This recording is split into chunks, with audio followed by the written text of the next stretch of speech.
What's up, party people? I'm back. This is part 3 out of 4 of my BC book trip haul. Okay, today we're on the second part of Kelowna.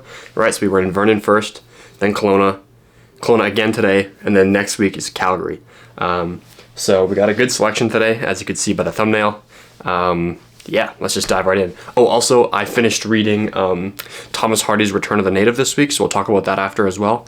And I started reading another book. I think it's something Mackenzie, The Man of Feeling. Okay, it's kind of a shorter book. Not so hot on it so far. But yeah, once I finish it, you'll get a better synopsis than that. But yeah, that's where I'm at reading wise. Yeah, so first book we have on the agenda is Geophrey of Mons, The History of the Kings of Britain. Okay, this guy lived in the 12th century, so like a few months ago at least. And it's supposed to span like 2,000 years. So, I mean, mythologically speaking, apparently the founding of Britain was done by Brutus, right? Which is, I should know this, of course. He's the guy that killed Julius Caesar, I believe, right? Then he ran away. Anyways, Roman dude. And then it goes all the way up until the coming of the Saxons to Britain. So that is a long period of time. And yeah, it's partly historical, partly mythological, or fully historical if you're a conspiracy theorist. Yeah, looking forward to this one. It's in kind of a beat up shape, but I kind of like that, It's got soul, it's got some character. Next up, I got a whole bunch of Steinbeck. I'm trying to get all of Steinbeck. I have quite a few of his stuff, of his works already, but found a bunch more, and actually left a bunch on the shelf as well. Of course, sometimes things get away, You just can't justify, the stack gets too big, and you can't justify the money. So we got a few, but some were left on the shelf, unfortunately. So first two I have here are two set in California, that being To a God Unknown, and also Sweet Thursday. Now, Steinbeck, of course, lived in California, and he loves to set his novels there. His one book that I've read and loved, East of Eden, set in Salinas Valley, or however you want to say it, Salinas. I don't even know. But yeah, California. These are both in California. To a God Unknown. Supposed to be about like a tree. The guy's dad dies, and he sees the tree as symbolic of his dad or something like that. Then his brother cuts down the tree. So we'll read that soon, potentially. And then the next one is Sweet Thursday. This one is just about everyday people. Okay, it's post World War II. People are, just going through life. I don't know if there's anything too particular. This one actually is a sequel to Cannery Row. Now, I thought I had a lot of Steinbeck, but I don't have Cannery Row. So I don't know if you need to read that one first or not. We'll see. Hopefully I can find it before I get to this one. But we got more Steinbeck here. The next two, these two are both war novels, okay? So Sweet Thursday being post-World War II. These ones, I'm not sure which World War, but they are during wars. And that is Once There Was a War, okay? And then the next one being The Moon is Down. Now, I haven't not really gotten into, like, war books that much. I don't think I've even read any books that primarily occur during a war. Yeah, I don't know. We'll see if I like them. Maybe they'll like kick my testosterone into next gear, and I'll start like all my lifts will double as soon as I start reading war novels. We'll see. Last Steinbeck here we've got is America and Americans. Now, to my understanding, this is not a fiction book. This is nonfiction. Now, Steinbeck's novels, I think almost all of them occurring in America. He really was somebody who captured the essence of the American project, and which is something I think about more often now that I'm older. The differences between Europe and America, and kind of that pioneering cowboy spirit. So he's got the answers in this one. This one also in pretty beat up shape, but it's full of illustrations, which I think is super cool. Like here's kids in school. Those are like full size, like edge to edge illustrations, like very nice. Here's like somewhere in California probably, and then the space station. Okay, well actually thematically that might be Houston. Because that's where the NASA base is, right? I don't even know. Yeah, so cool black and white illustrations all the way through. I shouldn't say, they're not illustrations, they're photographs, right? I don't know what you'd call those, but yeah. Cool find. Next up, we've got a couple of Conrad. Now, Conrad is another author where I thought I had pretty much most of what he wrote, but I think he was quite prolific, and I don't think I'm close, actually. So I've got two more. I've got the Rover, okay, which is a, I don't even know. This guy fights in a war, comes back, and then thinks he's done. This is post-revolution France, and then he gets called into another dangerous mission, okay, and there's a boat on the cover, so he's probably at sea. And this one also, I love this. It came with a little present tucked in the pages, an old bookmark, Talbot's Bookshop in Halifax. So this book has traveled a long way, because I got this in BC, right? So this one's gone across Canada. That's cool. And I'll have to tuck this bookmark in my collection. Then my other Conrad is a series of 4 short stories. It's called Within the Tides. And I don't think any of the short stories actually bear that name. Instead, they are called, let's see here, The Planter of Malata, The Partner, The Inn of the Two Witches, which sounds quite interesting, and then Because of the Dollars.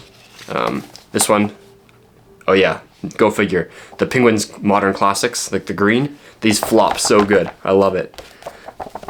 Oh yeah, nice. Very floppy. And then next up we've got a Rudyard Kipling. This one also occurs at sea, and I think this is, because he wrote kids and adult works, I believe. This one sounds like it's more for kids. It's got the large type for easy reading. So, yeah, Magnum Easy Eye. Very nice. Oh yeah, it's 250 pages, but the text is so big it's more like 100. Look at that. Anyways, yeah, this one, a kid of a rich son is washed overboard and picked up by a, I think it's a fishing boat. Yeah, and he must prove his worth. So it's kind of a coming of age, like manhood book. So yeah, very cool. Next up, we've got Melvilles Redir. Now, I have read Moby Dick. There are parts of it that were dry, but overall, it was actually quite a good book. I did like it. We read it for book club in chunks. And a lot of us that stuck with it, like, really got into it. So yeah, that was a really good book. This one is also, I believe, set at sea. So I'm interested to see how Redburn kind of compares or contrasts with Moby Dick, of course, which also occurs at sea. So that would be interesting to see another one of his perspectives on ocean life. Oh, this one smells good too. Yeah, nice. Next up, we've got William Golding's The Pyramid. Okay, now I also have The Inheritors and, of course, Lord of the Flies by this guy. Now, apparently, the Pyramid is a book of 3 intertwined novellas. Now, I'm not sure how he exactly achieved that, but that should be interesting. And it's about puberty and, like, coming of age and you know, the teenage years. So, yeah, that should be good. I mean, he wrote about, in Lord of the Flies, right, he wrote about like young kids, right? So I feel like that's kind of a theme for him. Yeah, his other 2 books though, like that I have, The Inheritors and Lord of the Flies, both kind of have like a primal aspect, right? Lord of the Flies being like boys surviving on an island, The Inheritors being like Neanderthals, I think, like living in the forest. So both kind of like very pagan and primal. This one doesn't seem like that, right? We've got a picture of a naked Donald Trump looking guy, like in, I would assume, like London or some sort of English town. So, yeah, maybe a bit different than the other 2 ones that I have by him. Yeah, and then next up, we've got something kind of out of left field. We've got Benjamin Franklin's autobiography and other writings. And look at this absolute playa. He's got like 6, what would you call them? Well-distinguished ladies surrounding him. So, I'm not sure if those are his daughters or his concubines, but either way, good for you. Yeah, and apparently, a little tidbit off the back cover for you, he was the only person to sign all 4 major documents of the founding of the United States, being the Declaration of Independence, Constitution, Treaty Alliance with France, and the Treaty of Peace with England. So, super important guy in the founding of America. Maybe I'll read that alongside Steinbeck's America and Americans. Yeah, cool find. Next up, I've got The Wisdom of the Sands by Antoine de Saint-Exupéry. Now, you might recognize that odd-sounding French name from Le Petit Prince, or The Little Prince, right? He wrote that kid's book. Or is it a kid's book, right? It's been a while since I read it. You can read it in one sitting. It's pretty short. And and it makes you think. That one really makes you think, if you think about it. If you don't, it doesn't make you think. But either way, it's a thinker, if you know what I'm saying. Anyways, this one, the reason I picked this up, there was a few other works by him that I couldn't justify paying for because they were expensive, but this one I did pick up because on the back cover it says, "Compared with this writing, all my other books are mere practice work." So this is like his magnus opus, or self-declared magnus opus anyways, even though it's not as famous as Le Petit Prince. But yeah, this, apparently it's a bunch of like proverbs and like things like that. I don't know, I'm interested to read it. It's super interesting. But yeah, who knows? Next up, we've got, big bad scary man, Karl Marx. Okay, his Masterwork Capital, or how would you say it? In German, is he German? No, Austrian? No, I think he's German. I don't know how to do a German accent. It just sound angry, I guess, right? Capital. It's in like this nice Random House hardcover, like canvas. Yeah, I like it. It's nice. Will I get to this anytime soon? Probably not. If you remember, a few months ago I did read, why am I blanking? Communist Manifesto for book club, and I wasn't hot on it. I mean, I knew I wouldn't really agree with it, but I mean, maybe it was well written. No, I didn't really like it. But again, Karl Marx is considered one of the best philosophers of like modernity, right? So I would expect that at least some of his works are well written, even if Communist Manifesto is not. So I'm expecting this to be like better, but yeah, I'm probably not going to get to it anytime soon. I'm not really super interested in economics and that sort of thing, so some of this I wouldn't really, it would be dry for me, but anyways, cool find. And last but not least, we have Plutarch's Selected Lives, and this, there you go, you can see it. I'm blanking again on what you call this type of binding. It is Franklin Library. Is that what it is? I don't know. It's like the cool like hardcover kind of embossed like fancy books you see at there's usually like a separate section at used bookstores and stuff where they keep it. Anyways, yeah, it's very fancy. Now it's not the entire Lives by Plutarch, it's only selected lives.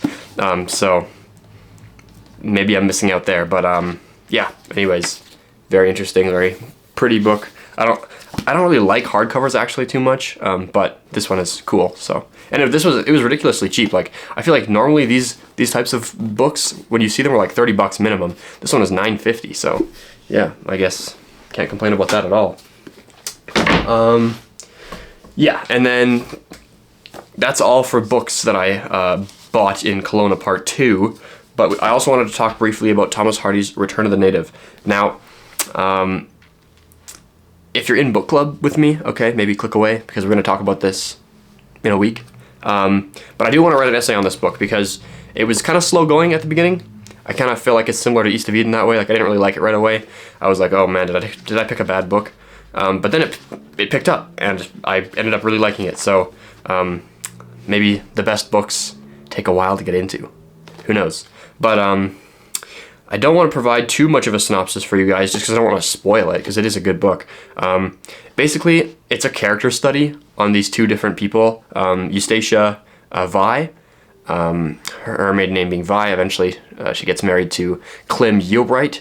And now Eustacia is a bit of a spoiled brat. Like, I know that she's portrayed in such a way that the author intends for you to like kind of dislike her. But I mean, it's a bit more sophisticated approach to like sympathize with her a little bit because she's not totally a bad person. To some extent, she is a product of her environment. But I would say, on the whole, she is more of a bad person. But yeah, she is kind of sentimental. She's kind of in love with this idea of like the rich life, and she's very concerned with status and just kind of wants to be like.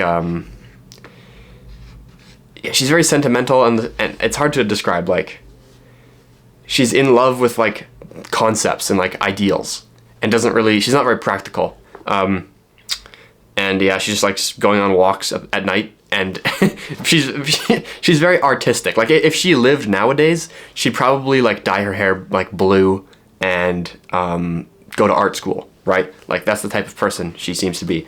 But she's very pretty, so she gets away with a lot. And then Klim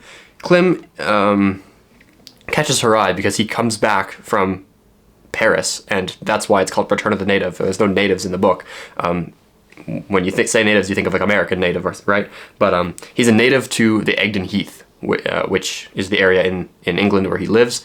And he comes back from Paris, and of course, Eustacia is in love with the idea of Paris. Never been there, but thinks it's like the best thing ever, because it's hustling and bustling and has pretty jewelry and parties and things like that.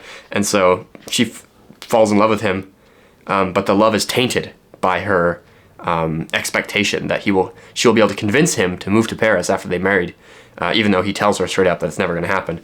And so yeah, there's like a lot of the plot and like drama of the book is driven by like fate and misunderstandings and relationships and how different people like respond to each other. So yeah, anyways, it's good. I liked it. Very moody book. Yeah, anyways, 4 out of 5 for me. Yeah, that's about it. Hopefully I'll finish reading at least something for next week. And if I don't, I'll read a short story. So I'll definitely finish something by next week. And yeah, thanks for tuning in. Next week's our last week on the book haul stuff. But of course, I'm hauling books all the time. So there'll still be stuff in weeks after that. But next week's the last week for the BC trip books. So yeah, thanks again. See you next time.